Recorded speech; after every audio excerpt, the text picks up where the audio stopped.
داير باتين حوجي نقودي هاي إن هالقل أذق إذا خلق شان وديار قرودان بالتقدونية. ورحمة الله تعالى وبركاته. قلب نكسن دوديال meel kasta oo dunida nagala socotaan waa galabnimo talaada bisha September 5 sanada 2023 qodobada aad barnaamijkeena ku maqli doontaan waxaa kamid ah wasiirka arrimaha gudaha Soomaaliland Maxamed Kaahin iyo waliba taliyaha ciidanka militariga Soomaaliland Sarreeyagaas Nuux Taani oo maanta amba bixiyay ciidamadii qabsan lahaa magaalada Laascaanood iyo waliba aagii hore ee uga soo baxeen ciidamada Soomaaliland dardaaran adag iyo guud ahaan ciidamadan halka ay ka yimaadeen ayaan eegi doonaa uu haatan amba bixiyay wasiirka arrimaha gudaha Soomaaliland oo maanta kula hadlay degmada Og xogii ugu dambeeyay naga soo gaadhay jiida hore ayaan eegi doonaa iyo ciidamadaasi oo maanta howlgaladooda bilaabay iyo qarax ka dhacay magaalada Maxaas ee madaxweynaha Soomaaliya Xasan Sheekh Maxamuud uu ku sugan yahay qaraxa oo loo adeegsaday gaari walxa qarax laga soo buuxiyay ayaa ku qarxay guud ahaan meel ka mid ah magaaladaasi Maxaas iyo inta uu u jiray madaxweyne Xasan Sheekh Maxamuud ayaan eegi doonaa iyo halis weyn oo xilligan laga digay oo soo food saartay madaxweyne Xasan Sheekh Maxamuud iyo inuu ku laaban doono magaalada Muqdisho iyo in kale ayaan eegi doonaa iyo waliba khasaaraha uu dhaliyay qaraxaasi maanta dhacay qodobadaas iyo qodobo kale faahfaahsan ee barnaamijka ku maqli doontaan saaxiibayaal soo dhawaada aan ku bilownay wararka naga soo gaadhaya Soomaaliland gaar ahaan degmada Og ee gobolka Sool halkaasi oo ay ku sugan yihiin mas'uuliyiinta sare ee Soomaaliland qaar ka mid ah ayaa maanta waxaa laga ambixiyay ciidamo fara badan oo la sheegay inay weerar ku qaadi doonaan difaacyada ciidamada Khaatumo ay ka sameysteen meel aan ka dheerayn aagaasi ciidamadan tirada badan ee maanta ay soo bandhigeen Soomaaliland ayaa waxaa halkaasi kula hadlay wasiirka arrimaha gudaha Soomaaliland Maxamed Kaahin iyo waliba taliyaha ciidanka militariga Soomaaliland Sarreeyagaas Nuux Taani iyo waliba wasiirka gaashaandhigga ee Soomaaliland iyo saraakiil kale oo ka tirsan ciidanka iyo dowladda Soomaaliland waxaa ciidamadan la sheegay inay yihiin kuwii xoreyn lahaa magaalada Laascaanood waa sidii hadalka u dhigeen waxaana ay guud ahaan sheegeen saraakiisha halkaasi ka hadashay in Soomaaliland haatan ay diyaar u tahay in ay soo ceshato horey meelihii ugu sugnayd iyo waliba goobihii ay ka joogi jirtay gobolkaasi Sool iyo xuduudkii Soomaaliland oo mar kale la baadi dooni doono wasiirka arrimaha gudaha Soomaaliland Maxamed Kaahin oo halkaasi kula hadlay ciidamada ayaa waxa uu sheegay in askartani ay tahay ama guutadani ay tahay mid cusub oo kusoo biirtay ciidanka Soomaaliland isla markaana noqonaysa mid dardarteeda iyo howlaheedaba wadato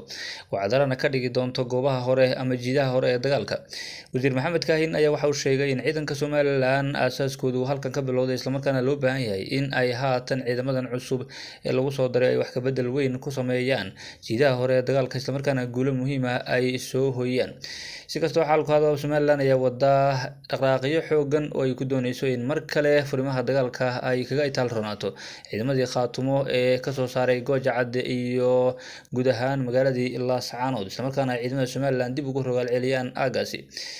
waxaana maalmahanba halkaasi ku sugan ciidamada saraakiishooda ugu sareeya iyo waliba dowladda mas'uuliyiin sare oo ka socda oo Maxamed Kaahin uu horboodayo wasiirro kale oo door ah ay ku jiraan madaxweyne Muuse Biixi Cabdi ayaa isaguna la filayaa inuu qaadan doono hadalka ugu dambeeya ee ciidamada guutada ugu dambeysay halkaasi ka bixi doonta balse howlgalka ayaa bilaaban doona maalmaha inagu soo aadan waxaana haatan la wadaa diyaargarowgii ugu dambeeyay oo ay sameynayaan ciidamada Soomaaliland lama oga waqtiga rasmiga ah balse waxaa la dareemayaa oo dad fara badan oo aagaasi ku sugan ay noo xaqiijiyeen in ciidamada Soomaaliland intii hore halkaasi u joogtay iyo intii ka soo laabatay aagaasi Laascaanood iyo waliba qaybo cusub oo lagu daray ay haatan aagaasi buux dhaafiyeen jiida horena ay noqon doonto meel ay hawl badani ka dhici doonto ciidamada Soomaaliland ayaa haatan arkaya inay helayaan taageero caalami ah iyo sidoo kale shacabka reer Soomaaliland oo garab istaag weyn u muujinaya waqtigan waxaana taasi la sheegay in laga yaabo in moraalkooda ay kor u qaado isla markaana dagaalada iyo waliba meelahaasi weerarada ka dhici doona ay moraal fiican ku galaan inkasta oo Khaatumo laftoodu ay iyaguna soo buux dhaafiyeen dhanka jiida hore oo halkaas ay doonayeen inay difaac ka xidhaan aaga guumaysiga la sheegay in ciidamada Khaatumo ay soo buux dhaafiyeen ciidamo badan ayaana aagaasi la keenay waxaana sidoo kale Khaatumo ay wadaa dhismaha ciidankeeda militariga iyo waliba in la isku aadiyo guud ahaan awood xoogan oo Soomaaliland laga horgeeyo waxaana la dareemayaa in Khaatumo intii hore ay ka xoog badan tahay haatan oo dhismaheedu uu socday dhowrkii bilood ee ugu dambeeyay haatan lagu sii darayo ciidamo kale oo dheeraad ah sidoo kale waxay iskaashi xoogan la leedahay Puntland oo haatan ciidadeeda oo dhan isugu geyn doonta aagaasi si ay uga hortagaan Somaliland. Khaatumo iyo Puntland oo wada socda ayaa doonaya inay difaac adag ka xidhaan aaga Guumeys oo marka la eego Puntland difaac kale ma lahan oo aan ka ahayn kaas Guumeys iyo waliba ay ka difaacan doonaan dhanka Somaliland. waxaana taasi u muuqataa in haatan ay si toos ah isugu darsamayaanba maamulka Khaatumo iyo waliba maamulka Puntland. inkasta oo mas'uuliyiinta Khaatumo inta badan ay sheegayaan in iyagu ay maamul gooni ah noqon doonaan, ayaa haatan aan la arkaynin wax u kala soocan labada dhinac. waa tahay haatan anigana wararka naga soo gaaraya gobolka Hiiraan gaar ahaan degmada Maxaas ayaa waxay sheegayaan in halkaasi uu ka dhacay qarax gaari oo aad u xoogan. qaraxan ayaa ka dhacay meel 5 kiiloomitir u jirta magaalada Maxaas oo uu ku sugan yahay madaxweynaha Soomaaliya Xasan Sheekh Maxamuud. amniga magaalada Maxaas oo ah magaalo yar oo ku taalla gobolka Hiiraan ayaa haatan aad loo adkeynaya, waxaana inta badan ku sugan ciidanka madaxtooyada Villa Soomaaliya oo sugaya amniga madaxweynaha Soomaaliya Xasan Sheekh Maxamuud. waxaa sidoo kale gaarigan la sheegay in looga hortagay meeshaasi 5 kiiloomitir u jirta magaalada Maxaas oo halkaas ay ku qabteen ciidamada dowladda, isla markaana uu halkaasi ku qarxay oo aan soo galin gudaha magaaladaasi Maxaas. magaalada Maxaas ma aha markii ugu horeysay oo qarax ka dhacayo, balse haatan waxay u muuqataa in argagixisadu ay u beegsanayso joogitaanka madaxweynaha Soomaaliya Xasan Sheekh Maxamuud. lama sheegin wax khasaare ah oo uu geystay qaraxaasi, balse amniga madaxweynaha Soomaaliya Xasan Sheekh Maxamuud ayaa la sheegay in haatan loo cabsanayo, la doonayana in madaxweyne Xasan Sheekh Maxamuud uu sida ugu dhaqsaha badan dib ugu laabto magaalada Muqdisho iyo Villa Soomaaliya. balse waxaa diidan sida wararku ay nagu soo gaarayaan madaxweynaha Soomaaliya Xasan Sheekh Maxamuud oo doonaya inuu ku sii sugnaado jiidaha hore ee dagaalka si uu u qaban qaabiyo duulaanka culus ee looga soo horjeedo argagixisada oo uu sheegay in hadduu doono isaguba uu ku baxa in uu halkaasi guul ka keeni doono oo guud ahaanba ay argagixisadu ka baabi'i doonto gudaha wadanka Soomaaliya. madaxweyne Xasan Sheekh Maxamuud ayaa xilligan niyad adag qaatay oo uu ku doonayo inuu kula dagaalamo kooxda shabaabka ee khawaarijta. ilawareedyo lagu kalsoon yahay ayaa noo xaqiijiyay in gaarigani uu bartilmaameedkiisu ahaa in la isku qarxiyo, isla markaana uu ku qarxo gudaha xerada uu degan yahay madaxweynaha Soomaaliya Xasan Sheekh Maxamuud. waxaana ciidamada Soomaaliya ay kaga hortageen goobtaasi 5 kiiloomitir u jirta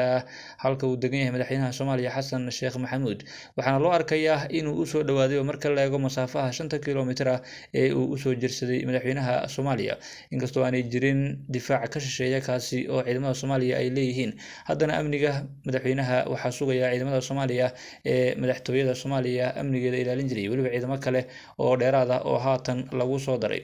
sidoo kale waxaa goobta uu qaraxu ka dhacay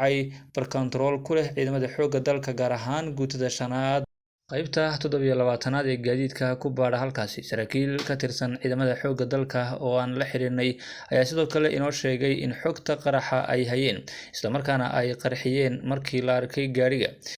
sidaasna ay ku fashiliyeen weerarkan oo ahaa bartilmaameed ku socday xerada ciidamada dowladda ee halkaasi ay ku lahaayeen. xaaladda goobta ayaa weli kacsan, waxaana haatan howlgallo culus wada ciidamada dowladda ee ku sugan degmada Maxaas ee gobolka Hiiraan. degmadan ayaa waxaa ku sugan ciidamo badan, waxaana ka socda abaabul ku wajahan ama ku socda wejiga labaad ee dagaalka lagula jiro kooxda argagixisada ee shabaabka. madaxweynaha Soomaaliya Xasan Sheekh Maxamuud oo dhowr cisho jooga Maxaas ayaa sidoo kale kulamo iyo waliba dhaqdhaqaaqyo kala duwan waxa uu halkaasi kula leeyahay qaar ka mid ah xubnaha halganka dib u xoreynta wada iyo waliba odayaasha dhaqanka iyo sidoo kale bulshada halkaasi degan oo uu la kulmayay. waxaa qaar ka mid ah madaxda ugu sarreysa ee dowladda Soomaaliya ay u soo jeediyeen iyo waliba mas'uuliyiin xilal hore u soo qabtay in madaxweyne Xasan Sheekh Maxamuud uu xilligan ku wajahayo niyad wanaagsan dagaalka lagula jiro argagixisada, balse ay jiraan dad badan oo doonaya in ay fashiliyaan dadaalada madaxweynaha, loona baahan yahay waqtigan inuu dib ugu laabto magaalada Muqdisho oo arrimahaasi uu soo saxo. akhyaarta sharafta leh hawada nagala socoto, tan iyo kulanti dambe, nabadgelyo.